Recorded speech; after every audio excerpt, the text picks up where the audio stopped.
Assalamualaikum warahmatullahi wabarakatuh. Perkenalkan, nama saya Nina Maulitasari, saya dari LP3H EWI. Hari ini saya akan mempresentasikan tentang pentingnya sertifikat halal bagi pelaku UMKM. Nah, berdasarkan peraturan pemerintah dan pemerintah juga sudah menetapkan Undang-Undang Nomor 33 Tahun 2014 Pasal 4, yaitu isinya produk yang masuk, beredar, dan diperdagangkan di wilayah Indonesia wajib bersertifikat halal. Nah, kemudian ada lagi nih isi dalam PP nomor 42 garing 2024 pasal 98, kewajiban bersertifikat halal bagi pelaku usaha mikro dan kecil didasarkan atas pernyataan halal pelaku usaha mikro dan kecil. Banyak sekali nih yang jadi pertanyaan dari pelaku usaha. Ngapain sih repot-repot ngurus sertifikat halal? Ini banyak banget menjadi pertanyaan dari pelaku usaha setiap kami melakukan verifikasi. Jadi sebenarnya lebih repot lagi bila harus menjelaskan dan meyakinkan ke semua pelanggan bahwa bahan baku dan proses pembuatan produk Anda itu halal dan belum tentu pelanggan yakin karena itu klaim sepihak dari Anda. Jadi oleh karena itu Anda butuh yang namanya bukti. Buktinya apa? Yaitu dengan adanya sertifikat halal. Dengan begitu, Anda tidak perlu menjelaskan panjang lebar tentang produk dan bahan-bahan yang Anda gunakan bahwa bahan itu halal. Paham ya? Nah, di sini sudah dijelaskan juga ada 87,2% atau 229,6 juta jiwa penduduk muslim di Indonesia wajib mengkonsumsi produk halal. Nah, sebagai kita masyarakat muslim, otomatis kita pasti mencari makanan-makanan yang halal, ya kan? Apalagi kalau makanan kemasan, kalau tidak ada logo halalnya mungkin akan ada muncul keraguan untuk kita membelinya. Jadi potensi market kita sendiri itu atau pelaku usaha sendiri itu yaitu calon pelanggan usaha Anda. Nah, jadi, apakah produk Anda sudah memiliki identitas halal?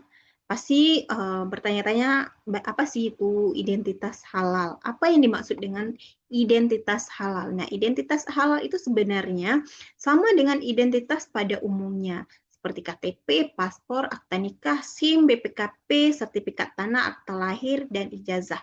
Begitu juga dengan identitas halal.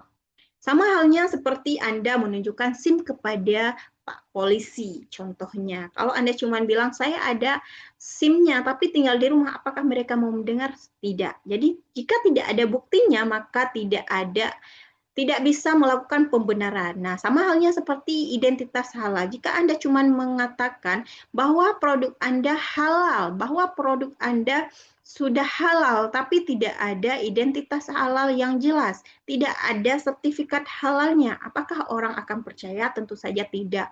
Nah, jadi seperti itu ya. Identitas halal sama dengan identitas pada umumnya juga. Ada bukti, maka orang akan yakin. Nah, jadi dengan ada bukti, maka pelanggan lihat langsung yakin, lihat sertifikat langsung yakin, lihat logo halal langsung nyaman, ya, lihat logo halal, lihat sertifikat halal langsung senang. Kenapa?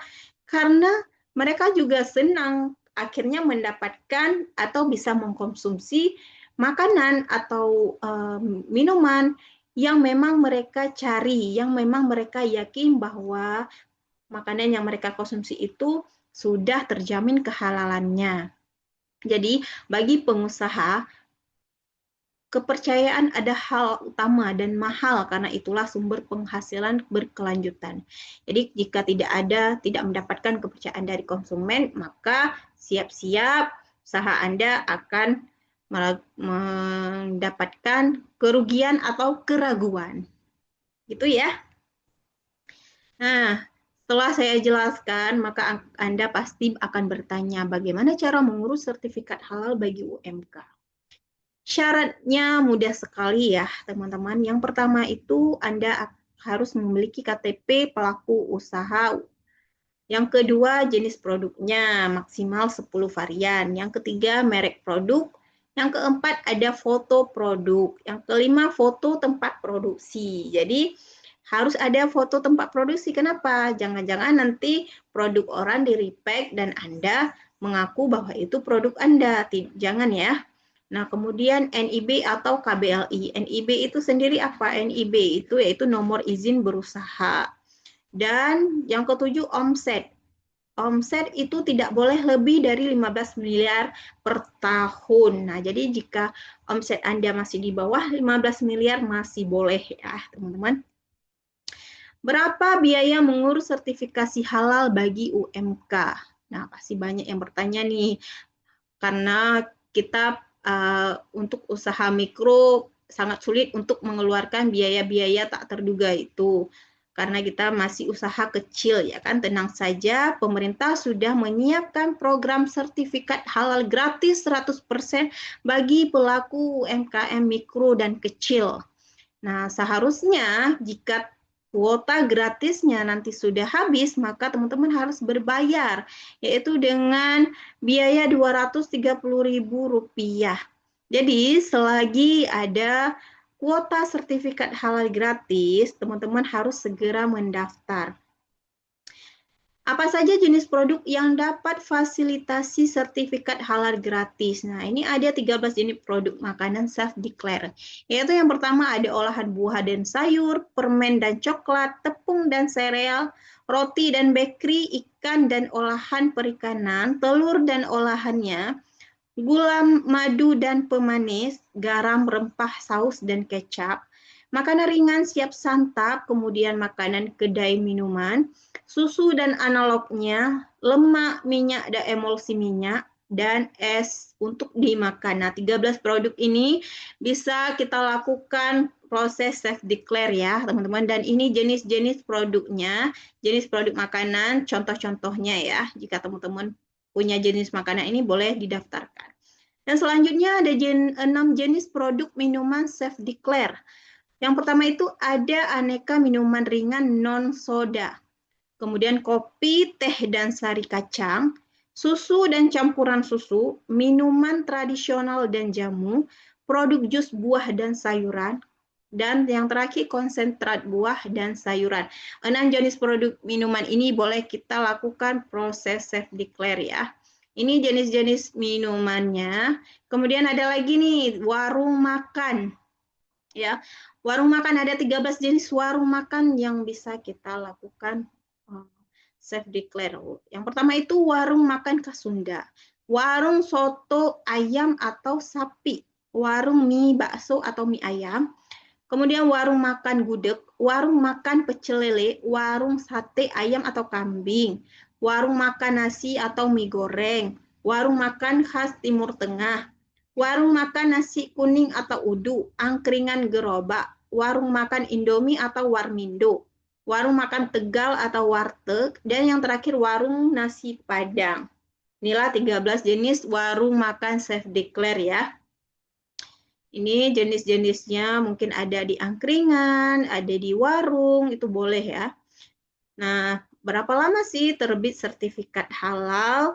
Jika keadaan normal 7 sampai 14 hari kerja. Dan ini dalam keadaan normal setelah pengajuan melalui si halal BPJPH. Jadi jika tidak ada kendala dengan produk Anda, maka 17 sampai 14 hari kerja. Tapi jika ada kendala dalam proses verifikasi, mungkin lebih dari 14 hari kerja ya. Kemudian apa risiko bila produk atau usaha Anda tidak memiliki sertifikat halal? Nah, yang sudah pasti Anda sudah melanggar peraturan dari pemerintah. Dan kemudian bila ada pelanggan atau kompetitor memviralkan bahwa produk atau usaha Anda tidak bersertifikat halal, apakah akibatnya bagi usaha Anda? Ya, sudah pasti akan ada yang namanya keraguan dan kerugian bagi Anda sendiri karena sudah menghilangkan kepercayaan para konsumen. Baik, P3HEW siap mendampingi proses sertifikat halal produk Anda secara gratis. Jadi, selagi gratis, yuk segera daftar ya, teman-teman. Kami siap mendampingi. Terima kasih. Sampai di sini materi presentasi saya hari ini. Assalamualaikum warahmatullahi wabarakatuh.